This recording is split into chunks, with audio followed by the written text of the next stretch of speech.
Welcome to Who Let the Dogs Out, the podcast designed to help you enjoy life with your best friend without all the frustrations. Join us each week as we help families across the country do just that. I'm your host, Corey, and I'm joined by my co-host, Sally. And today we've got a dog talk for you guys. Today we're talking about 9 red flags to look out for when you're hiring a dog trainer. So, you know, if you're out there and you're looking for a dog trainer, what should I be looking out for, right? Because there's, you know, lots of us out there and some are better than others. And so today we want to help people kind of steer and guide where they should and shouldn't go whenever they're looking to make a big purchase and train a family member. So if you're interested in that, stay with us till the end. We're going to be going over a lot of stuff. We've also got dog news from around the world, and Sally has a funny joke she would like to share with you guys. So that's it. For those of you that are new to the show, my name's Corey. I'm the founder of Wonder Dog Training. We started the first day of 2018. So we've been in business for a little over 7 years now, and our goal is to help families really, kind of like the opening statement of this podcast, enjoy life with their best friends without all the frustrations. And we've been fortunate enough to get to help thousands of families and thousands of dogs with that goal. So that's who I am, and this is... I'm Sally. I'm part of administration, so I'm in the background generally. Yep. She does a lot of stuff for us. So anyways, that's who we are. And that is, that's it. So on this show, you'll notice a couple different formats. So we've got 2 main formats. So we've got our Q&A, which is fun because you guys write in the questions and we give you the answers. So if you want to write in a question to us, you can write it in to me at Corey from Wonder Dog on Instagram, or to Sally. Sally at wonderdogtraining.com. Yes. So if you want to write in a question, you can do it there. You can also present topics that you would like to hear for a dog talk as well. So you can also comment below on whatever platform you're on, whether that be YouTube or Rumble or Spotify or whatever. You can comment on all those. So that's that. We've got Dog Talk, which is what we're doing today. That's where we come on and talk about a topic related to dogs, dog ownership, dog training, things like that. So if you're interested in that, that's this podcast. And then we've also got interviews. We told you starting at the beginning of the year for people that have been listening for a while, we're taking the show on the road this year, and we've got our first interview in the bag. So and that'll be coming out within the next week, 2 weeks, something like that. But I went to Ohio and followed a trainer around for a couple days and had a great time. It was a good time. But we did a podcast, and me and her are both extra ADHD. So it went all over the place, but it was a lot of fun. We had a good time recording it and talking. And I think the people will get a lot out of it, especially if they got aggressive or reactive dogs and things like that, because that's kind of a specialty of hers. So anyways, be looking out for that in the next couple weeks. Corey on Tory. Corey. Did we say that on the last show, or did we? Yeah. I couldn't remember if we said it on the show or if we were off air whenever we said that. No. Corey on Tory. Corey on Tory. We need a jingle. Yeah, I did go though. I mean, I did go on tour for my first tour. So, anyways, but we'll be doing a bunch more of that. And as we continue to grow the show, we're hoping to host debates and live shows and different stuff as we continue to grow the show. So, that's it. In terms of growing the show, we did hit our goal. So, if you've been following along with us for a minute, we've got our subscriber board over here. So, our subscriber board, we were shooting to get to 200, which was way up here. Oops. Okay. Subscriber board's breaking. All right. There it is. We were hoping to get to 200, which is all the way at the top by February 1st. And I'm happy to report that we did do that. So Sally's going to entertain you while I color in the top part of the subscriber board. So that being said, here we go. Yeah. Can you believe it? Yeah. We made it. Funny enough, Sally didn't believe in it.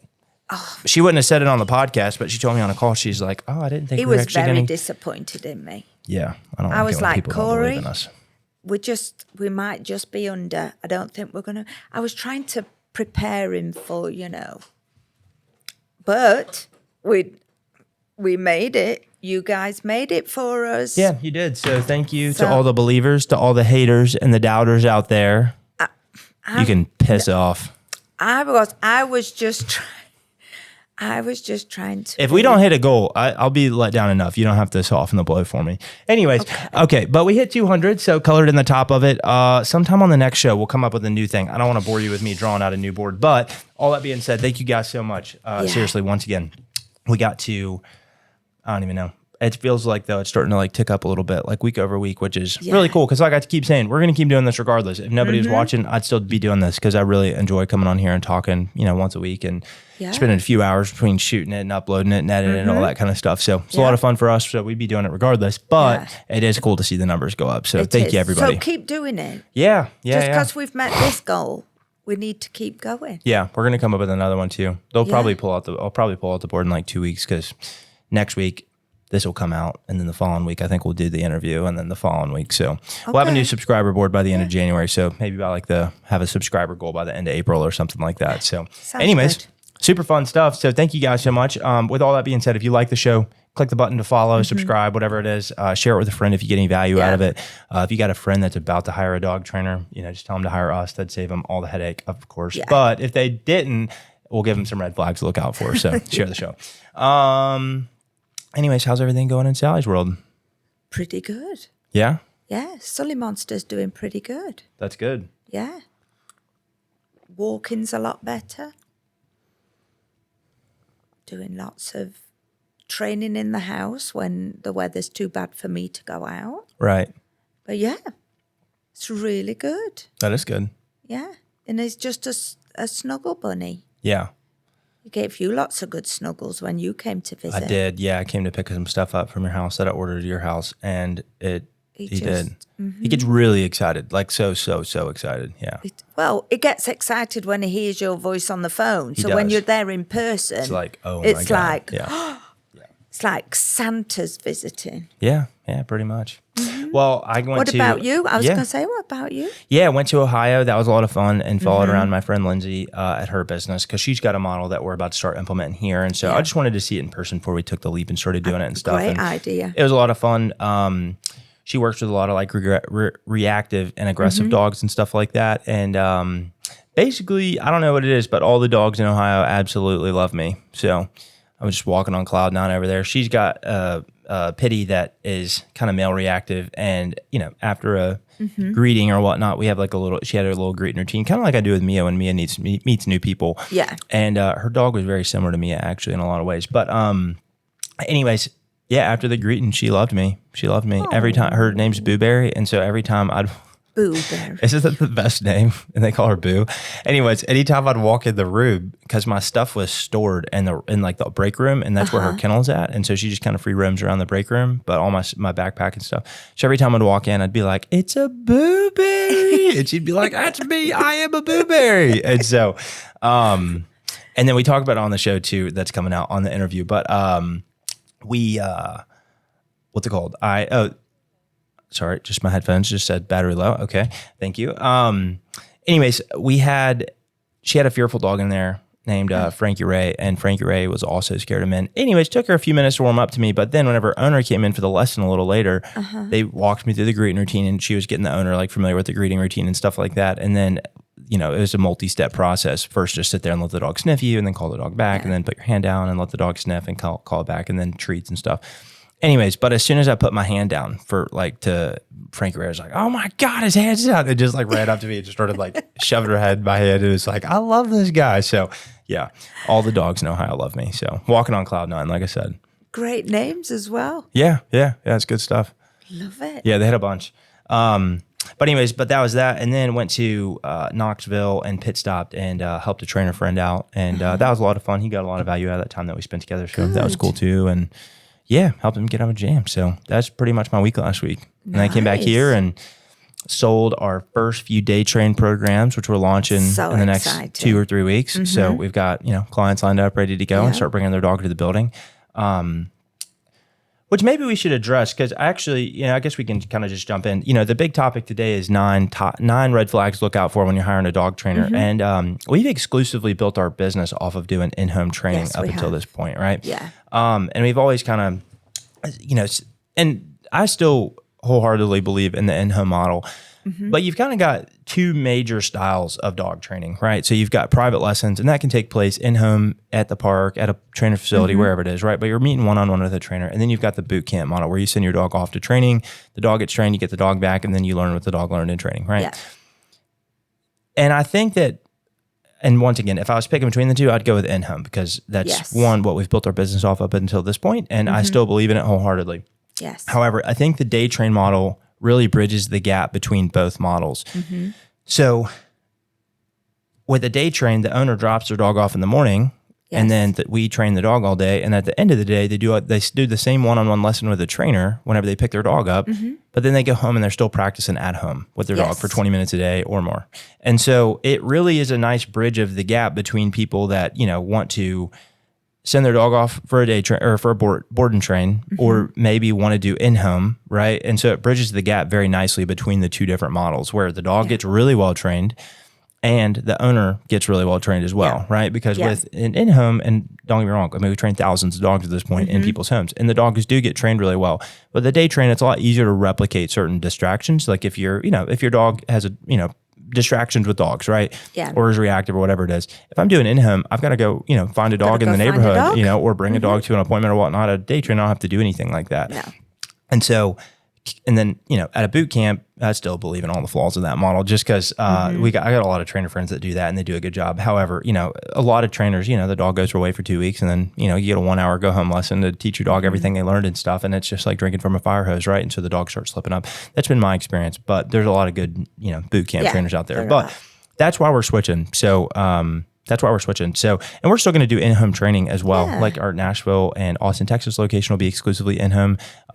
We're still going to do in-home trainings here in Memphis. So we're not exclusively switching, but we're adding another service to our kind of services list basically. So anyways, all that being said, that's why we're switching and we're really excited about it. So very exciting. But yeah, that's what I went to Ohio to go watch. I went out to Ohio to go, watch all that take place and collaboration. So, I guess we should just jump into the topic. Let's do it. Yeah. So I guess let me explain where this kind of came from and why this came up in the first place. Oops. So every now and then, and I'm not one to, you're never going to hear people at Wonder Dog talking bad about other trainers, right? No. Just because there's, plenty of dogs to go around. I don't need to belittle people or especially local competition. There's no reason to talk bad about other people. My exception to that is if I know that somebody's actually abusing dogs, then I will explicitly tell people to not send their dog there, but I'm not going to go into the details. I'm not going to, drag them on Facebook, none of that stuff. However, on the internet has opened up a wide range. Well, anybody can post a video or a tweet or a Facebook post or whatever it is, and they can say stuff and do stuff on the internet. And it's you might have a few internet fans, but it also has the potential, even if you've got people comment on it saying this is a bad idea, it still goes out to thousands and thousands of people, maybe even millions of people, right? Yeah. And so with that being said, I see stuff on the internet every now and then, and you'll see dog trainers that'll clip something and then will comment on it and stuff like that. And I thought about doing that with funny stuff, but I don't really want to do that to anybody's training or training technique. I'm not trying to argue with people on the internet, right? It's like politics. I'm not going to switch somebody's political opinion on a Facebook comment section, right? And I'm not trying to argue with people on the internet. I'm too busy for that. Yeah. However, I do see videos every now and then where it's just stuff and I'm just like, what is happening right now? I can't believe this is advice. And I've gotten calls from people before that have hired a trainer, or talked to a trainer or something like that, that's just given them terrible advice or done terrible things to a dog. And it's just like, Jesus Christ, okay, we got to figure something out about this. And so I want to hopefully steer people in the right directions. And I'm not going to name names or really get too specific on examples of stuff that I've seen, but just, I don't want people to, if you're going to pay somebody to train your dog, we used to say back in the day a lot, you got one chance to do it right, and that's not entirely true because you could have a bad trainer that burns a dog on a remote collar and, then you could still train that dog off leash and get them and counter condition the collar and stuff like that. So there's not just one chance. You could do it again. However, the stakes are dire though, because it is your family member, right? Yeah. And so it's I want to help people make the right decision, right? Absolutely. So, anyways, do it right the first time. And I'm not necessarily even saying that these go in order because I was just jotting them down earlier when I was thinking about it. But the top of the list for me is are they legit? And by legit, do they have a business license and business insurance, right? Yeah. So that's a big one is do they have a business license and business insurance? So are they an actual business? Yeah. I feel like that's self-explanatory. I shouldn't have to say that, but we do, because there's a lot of people out there that are one man shows that just do it as a side hustle or whatnot. And it's well, yeah, sure, that's not necessarily terrible, but do I want somebody that's doing this as a side thing, to their main job? Or do I want somebody whose whole life is dog training and they know the skill and the craft and how to work with dogs and they work with lots and lots and lots of dogs rather than just one here, one there, one here, one there or whatnot, right? Yeah. Yeah. So I agree. Yeah. Are they a legitimate business? Do they have a business license and business insurance? Yeah. I'm not even necessarily saying that you have to ask for those things whenever I don't think we've ever had somebody ask us to show them our business license or anything like that. But I think they know from doing research on us. Yeah. Yeah. So. Yeah. I will say one funny thing though is and I get it, whenever I meet these people, but if somebody's ever been screwed over by a contractor or a roofer or something like that, and they're, they say oh, I don't want to pay in full because, I don't want you to like run off with my money. I'm like, okay, look around. I'm like, we've got hundreds of reviews. We put out a podcast every week. I've got a building. I've got employees. We've got, people in the office that'll take your call at any time. We've got we've trained thousands of dogs. We've got city, locations and, multiple locations and stuff like that. And so it's like, yeah, I didn't get this far by stealing, your money on a credit card and like running off with it. You know what I'm saying? So, but I do understand the concern though, a lot of times with people whenever they, have been screwed over by somebody that has taken their money, because that is a real thing. And so, and I have heard stories before of people that are like pay in full, they'll do a few sessions with a dog trainer and then it's like they just can't get a hold of that person anymore. Yeah. That's what I'm saying. Work with somebody legitimate, and a person a lot of times that's not legitimate is not going to charge you legitimate prices, right? Which we'll get into as well. Yeah. But, somebody that doesn't have a business license and business insurance, they're charging like, probably anywhere from like $20 to $100 per session or something like that, and so, they might sell you a bundle for like $500 or $600 or something. And so it's like, what's stopping them? There's no Facebook page to leave a bad review on or Google page or anything like that. So what's stopping them from just taking your money? So I would definitely say that'd be number one. Mia, get over here. Hey, man. Anyways, so the second thing is, I guess, do you have any follow-ups on that one before we move on? Any follow-ups on that one? No. But I do know there are just a lot of people that have watched a few videos on YouTube and call themselves a dog trainer. Yeah. I mean, I kind of see that a lot with like, anytime anything changes, it's like in politics or whatnot, you see people on Facebook that are now an expert on what's going on politically, so it's not much different with dog training. Yeah. Okay. Well, number two, and like I said, these aren't in necessarily any order, but do they only do one style of training? Right. So, and I'm going to just, I guess, compare like two polar opposites or whatnot, but like, do they just do positive only training or do they just do like e-collar training or and so do they just do one or the other? Right. Because every dog is different. And so every dog should be trained different. Right. So it's like if you just try to put, a square peg in a round hole or whatnot, it's not going to work. It might work for the round pegs, but it's not going to work for the square ones, right? And so, do they just do one style of training? So, like, and when I say on the positive side, are they only using treats and praise and motivation and stuff? Which, by the way, I don't want to get too dog trainery, but that is a lie on its face. Like, if you are going to train just positive only, a dog has to be hungry in order to want to work, right? And so, the removal of the hunger is still a negative, or that's a positive. But getting the dog hungry is a negative that is being removed, right? Or withholding food is also a negative.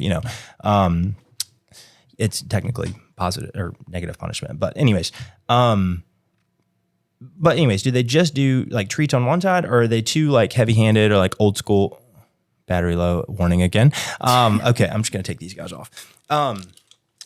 Okay, headphones are off. All right. So that's the second one. Do they just do e-collar trainer? Are they old school and when I say old school, I mean like, they're got to be the alpha. You can't ever let the dog on the bed, this and that kind of stuff. It's like, man, sure, some of that is valid, and some of that's valid or whatnot. And like me and Lindsay talk about that on the podcast. It's like, you start strict and then you can earn your, kind of privileges back and stuff like that. So I'm not saying that if somebody just says, oh, you can't ever have your dog on your bed. I'm not saying that means don't go with them, but I'm saying, are they like old school where you got to, be the big bad alpha, that kind of thing, right? More fear-based. Yeah, sure. Rather than fun. Yeah, exactly. And so, but, both of those styles aren't going to work for every dog, right? And so I would say that you would want a more like balanced approach, like in the middle, right? Where people pull the best from like each side, of like the treats on one side and the corrections on the other and kind of put it all together in one, kind of, cake, so to speak. And then, the recipe is and we've got a trained dog, right? And so do they only do one style of training? And if so,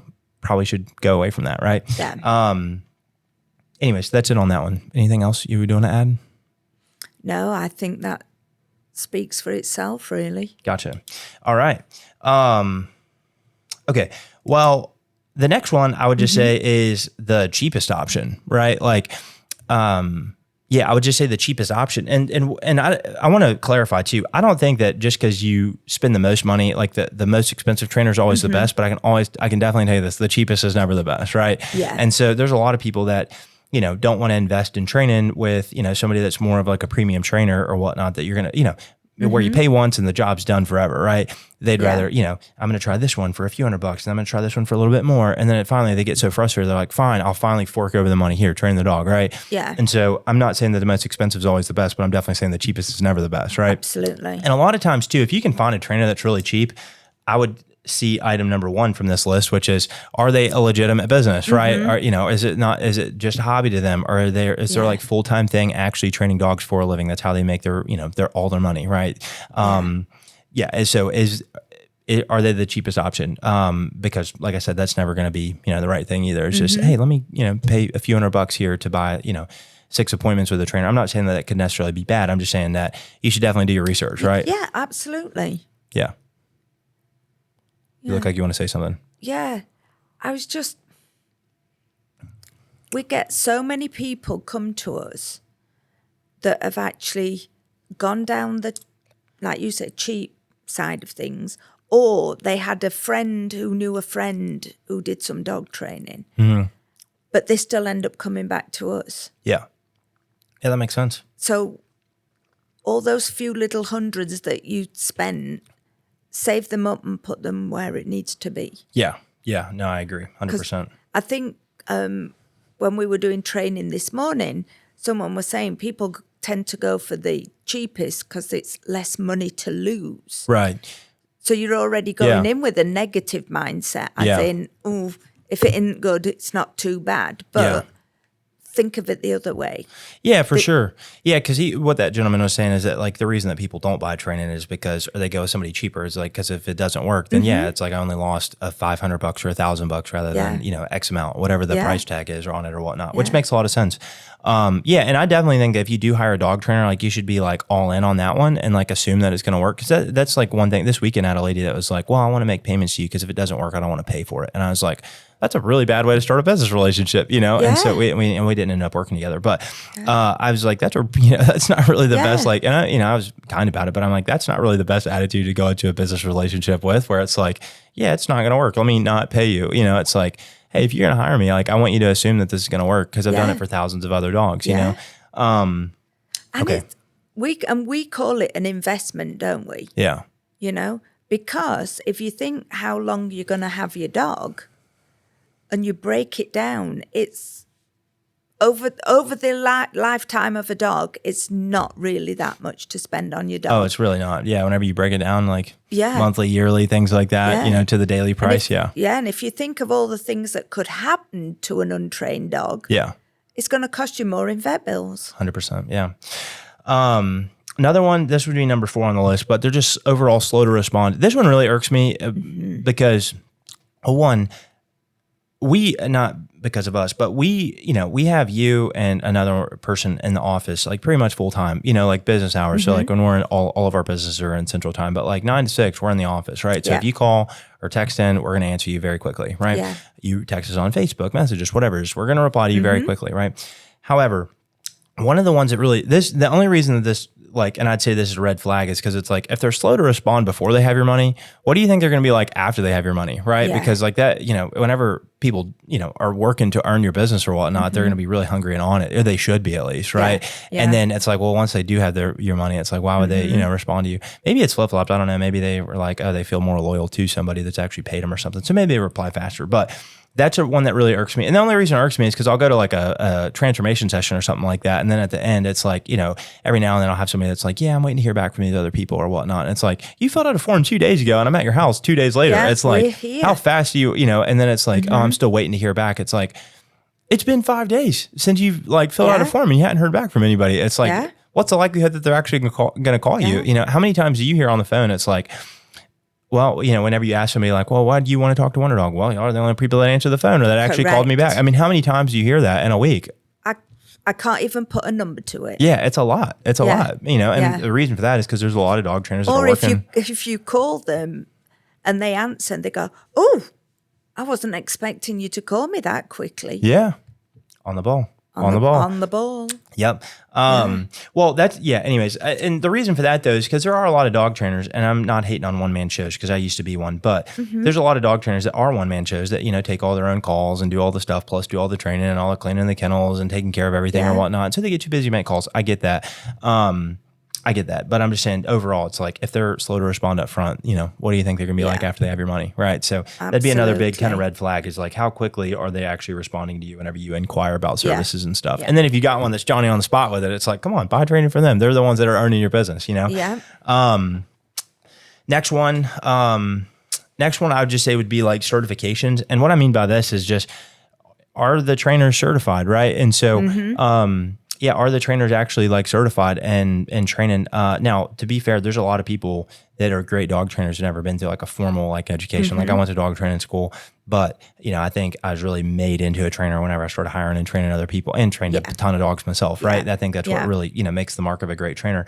However, do they have, anything behind their name to back them up, right? Or do their employees at least, especially if they've got employees or whatnot, right? Because like all of our trainers, they go through a rigorous training process and they're certified through our organization or whatnot. But like whoever the head, trainer is or whatnot should have some, certifications like behind their name. And like for me, I went to, the International School for Dog Trainers and graduated as a master dog trainer, NEPOPO silver and gold.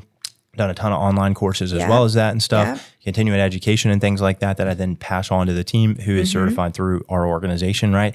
So like, are they certified, and I'm not saying that people that don't have certificates are always bad. I'm just saying it should be something that you might look for or might consider. Got to take into a consideration. Yep, exactly. Anything you got on that one? No, again, speaks for itself. We've had people ask on the telephone, are they certified trainers? So some people out there are interested in knowing that they've had some education. Yeah, of course. So, and rightfully so. Yeah. Okay. The next one I would say would be they only do like, board and trains really, because I think, and once again, like there are a lot of people, and I just want to preface, there's a lot of people out there that do board and trains, they do a really good job and they do a great handoff and they train the dog and the owner and stuff like that. But we've gotten a lot of people over the years that have spent a lot of money on a board and train, even more than we charge. We've got one client that I'm thinking of in Nashville, and she paid double what our regular like off leash program is for an on leash program board and train. And her dog came home not trained, right? Yeah. And so it's like, do they only do board and trains? And once again, the downfall here is not, and I've already said it, but there's a lot of people that do great ones, but there's a lot of people that do a board and train and then they train the dog for 2 weeks and the dog is trained like amazingly and the dog's awesome. But then if your dog learns everything in a 2-week period and then you get a 1 or 2 hour go home to learn how everything your dog learned, like this is how you do place, this is how you do heel, this is how you work remote collar, this is how you work a prong collar, this is how you work a slip lead, this is how you work treats, this is when to feed, this is when not to feed, this is how to do crating, all that stuff. Yeah. It's like drinking out of a fire hose. It's so much content. It's so much stuff. And it's like, of course the dog's going to go home and like, you're not going to know the rules of place or how to look out for a dog, like playing games with you and stuff like that. And so it's just a slow slip back into the old behaviors and stuff like that. And that doesn't happen to everybody. Because if it was truly all bad, there would be no board there trades. Wouldn't be any. Yeah. So once again, I'm not saying that they're all bad, No. but just make sure that if you do hire a boot camp, that they're, somebody to do a board and train with you, that you're going to get trained as well as just as the dog, because the dog needs to be trained, but the human is probably the most important piece. Exactly. I mean, out of all the dogs that we've trained, people always ask me, and it's, a joke at this point, but like, have you ever met an untrainable dog? And my little joke at that is like, no, but I've met untrainable humans, and it's like, that's the real truth, because the human is the most important piece of the equation. It's like, you can give me your dog and I can make him a wonder dog for sure. But it's like, if you aren't following through, you don't know what to do, you don't know how to do it, your dog's not going to be trained, right? Yeah. And that's a big part of why we tell people to practice too. Because it's like, if I come out to your house once a week, or now we're doing the day trains and you drop your dog off to me and stuff like that.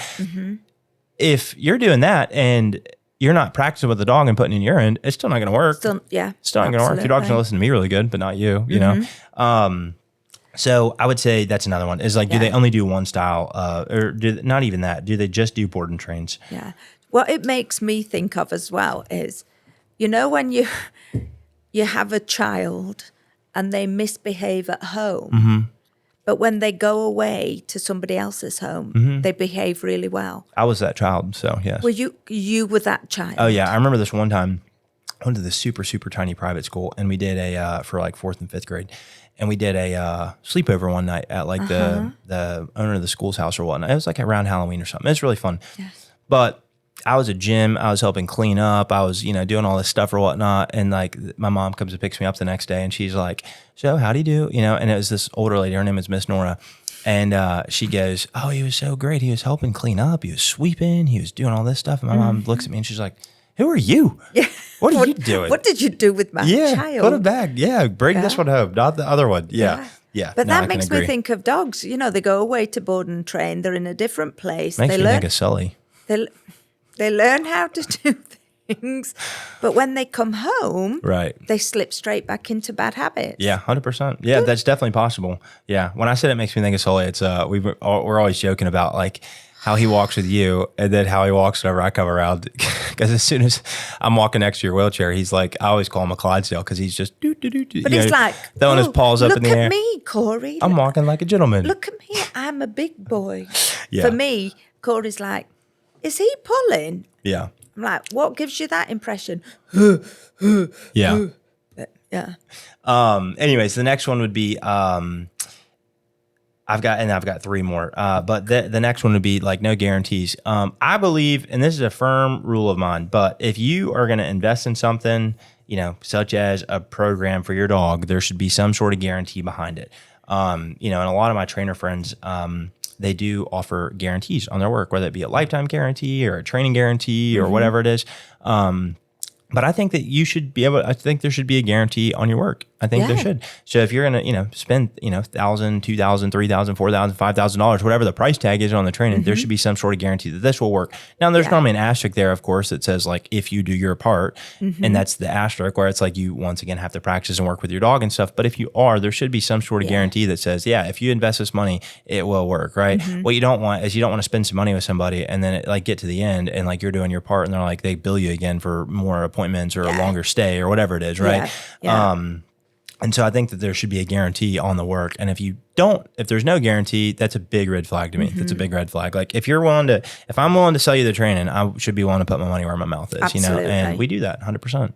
So, Yeah, we do. Yeah.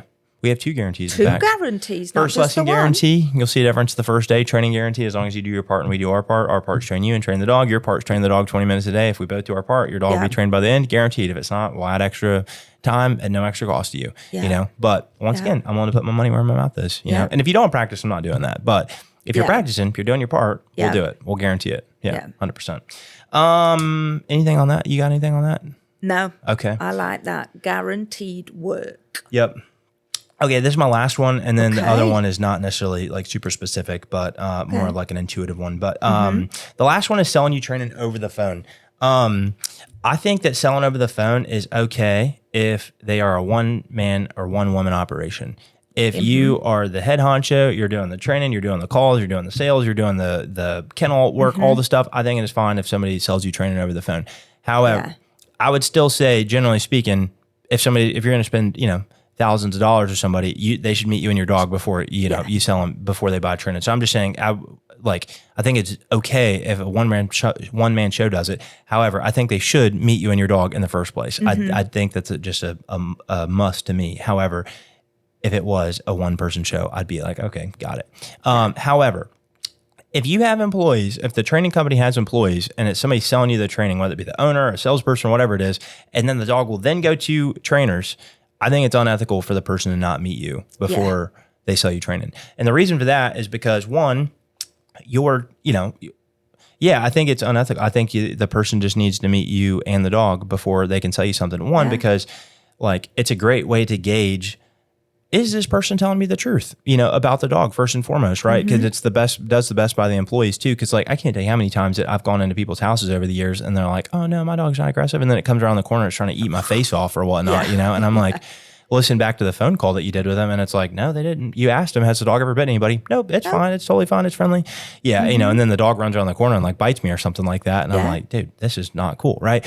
So I think it's fair to the trainers that you have that they have on their team, but I also think it's the best way to gauge the dog and the person and stuff too, So I think that, I don't think you should be able to like sell training over the phone. I've done it a handful of times and it's the vibe's not the same as getting to meet the dog in person. I've done it whenever we're in a pinch and like I need to do one in Nashville, but I'm not in Nashville or something. I've done it in a pinch, but it is not my go-to. It is not my go-to. And if I can do it over Zoom, I always would pick Zoom over the phone anyway. So I can see the dog and see the dog's environment, things like that. But I think that, meeting in person is definitely just best for the dog, the owners, things like that, especially once again, if a person is then going to actually be doing the training and stuff like that, especially if it's in like a home setting too, like you want to see where you're going, see the part of town, see the people, things like that, and just make sure that you would feel safe, your trainers would feel safe or something like that if you're an in-home trainer, Yeah, so that'd be my like last big one is Gotcha. like if they sell over the phone, I would say that's a big red Yeah, flag. be- Like it be doesn't careful. like, you know, even if they were charged, like we do free transformation sessions where we'll, you know, go to the house or go to your house or meet you at our shop Yeah. or something like that Yeah. and do, you know, meet you in person, meet the dog, figure out your goals and problems and even do a little bit of training that first day. Mm-hmm. But some trainers charge like $50 for that. Even still, I think that's better than selling you over the phone. You know, Yeah. I'd rather pay an evaluation fee or something like that Yeah. than have it done over the phone. So Yeah. anyways, But most people, I think, deduct that from the investment if they move forward, don't most of they? the time, yeah, So they do. Most of the it's time they just, do. I think it's just to, Keep time wasters away. yeah. Yeah, I make thought about sure doing that for us too. Like Yeah. I've thought about doing that in the past for us too. Yeah. Because every now and then, unfortunately, you do just get people that want to waste your time, and you know Yeah. it's no fun. But Yeah. the last one. Oh, go Well, ahead. wait a minute. I was going to say something because, but you hit on it. You're not necessarily saying that they have to go into every person's home to do that transformation. No, They not at could all. actually come to the facility. Oh yeah, absolutely. Yeah. Yeah, absolutely. I know a number of trainers who have people come to their spot, Yeah. you know, their shops and do the Yeah. transformation session at their shop. Yeah. We do a mix of both. We do some in home, some at our shop and stuff. So yeah, I'm not saying that they But have to come to your it's home, just but it's just being in person. being in person. Yeah, meeting the dog, meeting Yeah, the person, things like that. That's what absolutely. I'm talking about. Yeah. Is making sure that that gets done properly. Yeah.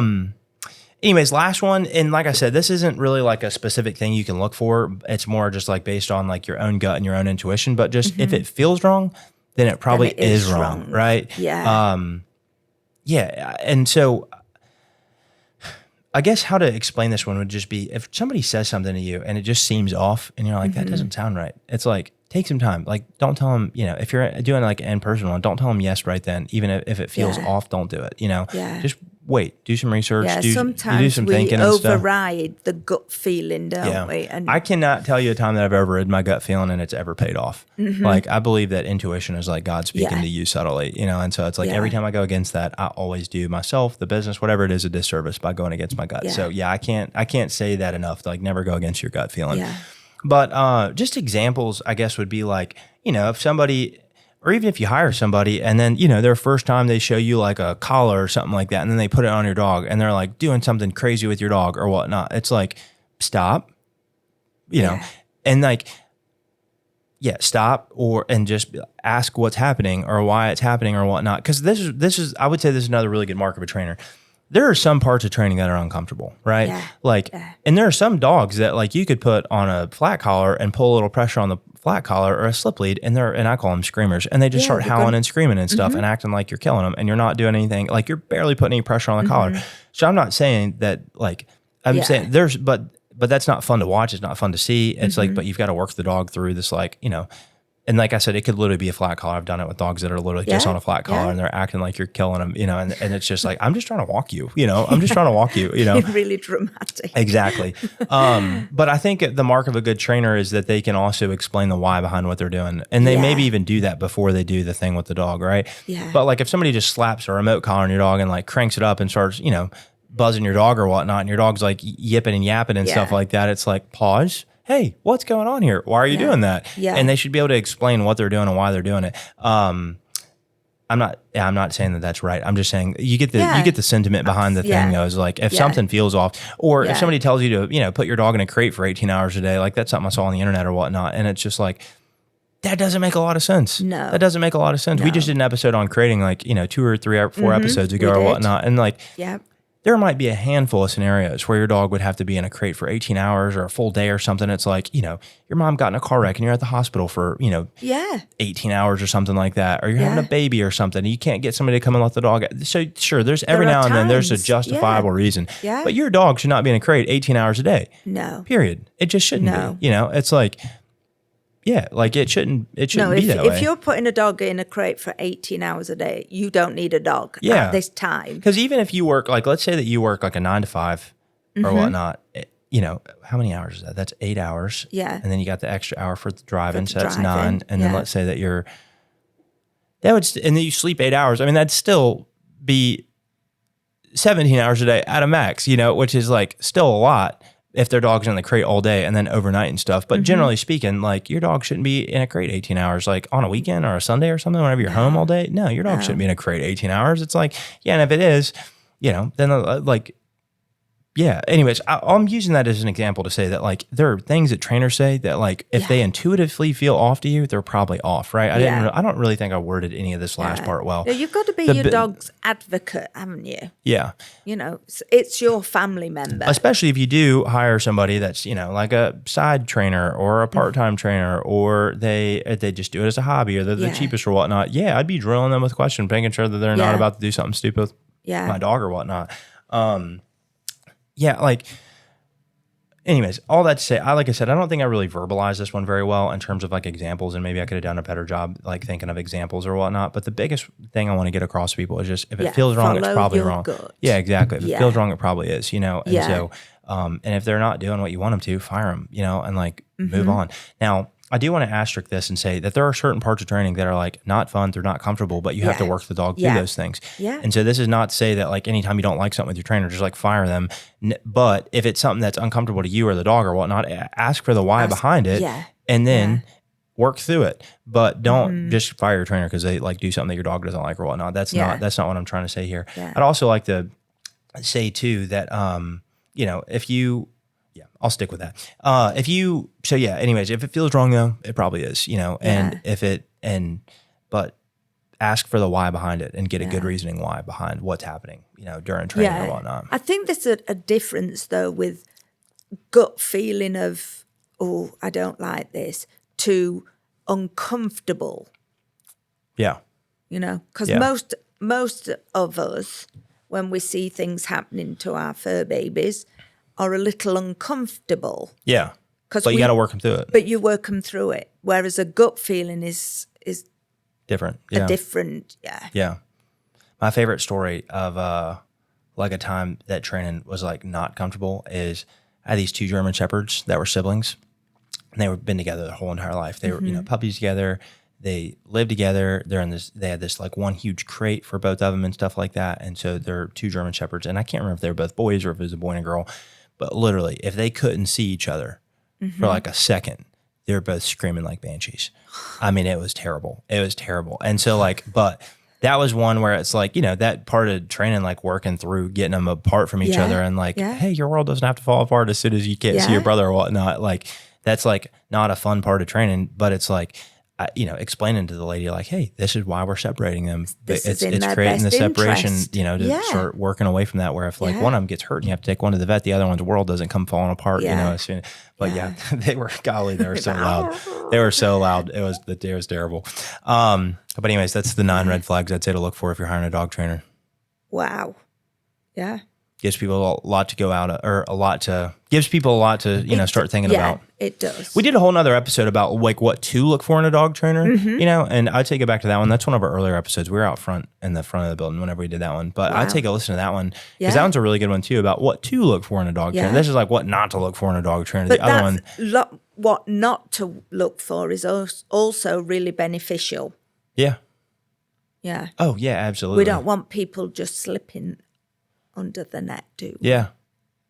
Yeah, I mean, you could argue. I mean, like I'm doing a truck restore project right now on the weekends, and watching a video on insert topic on restoring a truck. It's almost just as important to learn what not to do whenever you're restoring something than to learn what to do when you're restoring something. It's almost just as important to learn the opposite of like, hey, you shouldn't do this with your old truck, So yeah, and so I'd say that this would pair really well with that one. I think so. So go back and listen to the one called, what to look for in a dog trainer, how to hire a dog trainer, something like that. Yeah. Well, you had something you wanted to talk about, dog news? Dog news. Dun, dun, dun, dun, dun. This dog is Sally news from around the world. Dog news for today. Okay. Wow. So, you know how service dogs pretty much can go anywhere? Wow. I was reading in Florida, there is going to be the first dog-friendly cruise to sail from Florida, Tampa, Florida, in 2025. This is for any dogs. Wow. Not just your service dogs. Okay, so there's space on this boat, ship, for 250 dogs. Wow. And if you go with them, you get your own pet butler. What? So they can take them walkies and poo-poops and things. And there's grooming. There's massage for your dog. There's relief stations Okay. on every balcony for the dogs to go out and do the thing. There's dog shows. There's costume contests. Is there a doggy daycare so mom and dad can get a night out? Yeah, there are. It's fantastic. That does sound like a lot of fun. So the only restrictions are they're not allowed to be off leash in public places. Okay. They're not allowed in the dining room. Okay. And there are dog-free zones like the pool deck, the casino, the spa. But my goodness, if you want more information, go to Cruise Tales, their website, and they'll tell you all about it. I have so many questions. In 250 dogs though on a cruise ship. I mean, that'd be fun. That'd be a hell of a time. The questions I have would be one, this isn't really a question, but it's like, what's stopping owners from like their dog pooping on their little like AstroTurf on the patio or whatnot and just toss it overboard? Over the Yeah. side it goes. Don't boats like that have like a sensor that says that something went overboard? Isn't that a thing? Yeah. Yeah. But that it's makes generally people, not dogs. Right. Yeah. Or Well, not a dog- dog, but or I meant just poop. like poop or something. But I don't think there'd be a sense of poop. I'd be Because people I'd be- vomit over the side when they're I know. I'd be when they're- looking over the edge of the boat, Sick. being like, I wonder how big of a splash it makes. It just. I was thinking if the dog fell over, but Well, that was one of my Wow. questions too. Is like, okay, let's say you got like an off leash dog, like you've got like a crazy like 1.5-year-old lab or whatnot, and he like runs out to the balcony. He's like, oh my god, this is amazing, and then just goes. Yeet or you've got right a dog, over the- a dog that likes water, runs out, sees water, don't realise how up, Yeah, that'd be insane. insane. I'm jumping. Going after the I'm dog. jumping. No, I wouldn't actually. Come to think of it, because I think, from my understanding, a boat that big will actually pull you under it because of the current. So never mind. I'm not jumping. Sorry, Mia. Yeah, well, you wouldn't let her get to that. But yes, No, it's no, coming no. later this year. Yeah. But yeah, That's crazy. dog-friendly cruising. Okay. So no more boarding. Take them with you. Yeah. Wow. You have your own butler. That's kind of crazy too. I wonder what the tickets are. How much does that cost? I don't know. You want to hear another one that's like another like service like that? Go. They now have luxury private jet flights that you can buy to fly with your dog. It doesn't have to be like a service dog or anything. But just if you like, I think it's like a small private jet company, and it's like just for dog owners that like want to fly with their dog or whatnot. And it's I think it's like 3 big flights, like LA to New York and like a few other ones or whatnot. But Yeah. I'm like, that's kind of crazy too. Well, it just shows The dog you industry is there's a only need gonna for- get more I was popular. going to say It's there's a only gonna need get for it more because popular. people do not like to leave their pets Yeah. in boarding facilities. Yeah. They go everywhere else with them Yeah. until it's vacation time, and then Yeah. they're left behind. So, yeah, that's Yeah. your news for this week. At the same time, though, it's like, man, your dog could be left alone, and like you go on a vacation by yourself too, without the dog. Wow. Well, I guess if it makes it that much better, then sure, take your dog with you. But Oh my goodness! if I take a cruise, I'm leaving Mia. Yeah, some of these people as well. They'd need.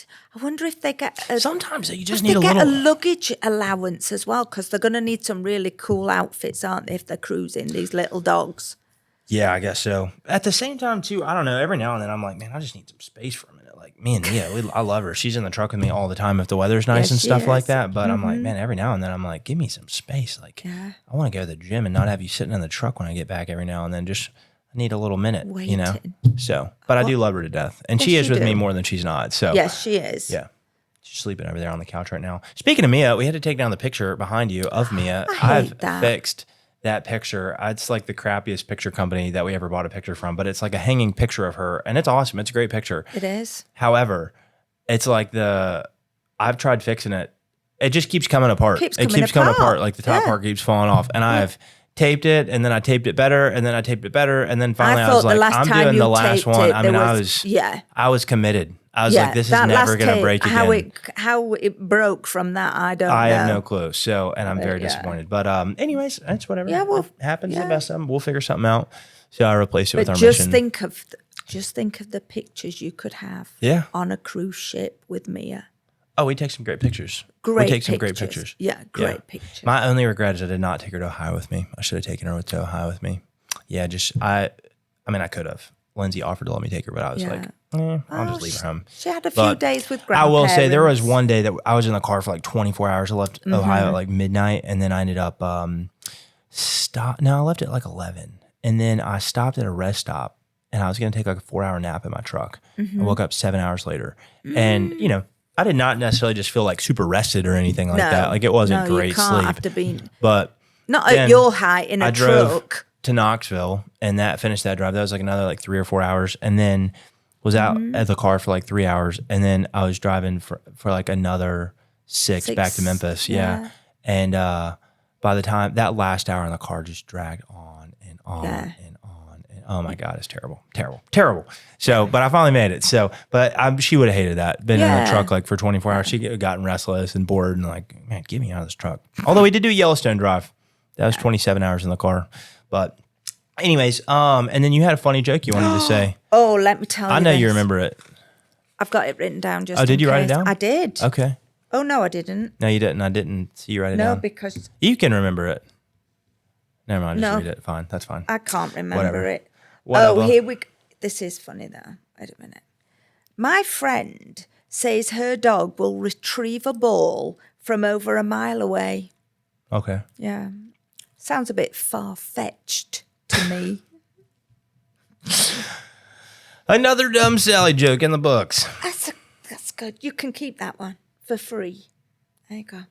Isn't that funny? Oh, I know what the joke was now that I was trying to think of What? earlier. All right, here we go. I hope I get it. Okay. Why do people in Greece not wake up before sunrise? People in Greece. Because dawn's tough on Greece. Oh no. Ah.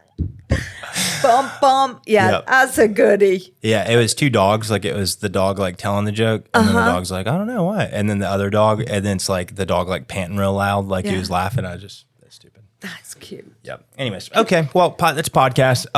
Yeah. Anyways, team, I hope y'all enjoyed this one. Thank you if you stuck with us till the end. Thank you for subscribing, following, liking, all that kind of stuff. If you're not, please do that. Once again, if you got a friend that's about to hire a family or hire a dog trainer, friend, family member, colleague, etc., send them this. Just give them something to start looking out for, or send them the other one about what to look for in a dog trainer. Yeah. So, anyways, Or that's cut that. all of that out and just tell them to give us a call. You could do that too. I didn't want a shameless plug like that, but Sally, no problem. Anyways, if you, got any value out of it, share the show, subscribe, like, comment, all the good stuff. Thank you so much. And we really appreciate you guys. If you want help with training, there's links somewhere in the description below. So thank you guys so much. We really appreciate you for sticking with us, and we'll see y'all in a week. Yeah. See you next time. Bye. Bye.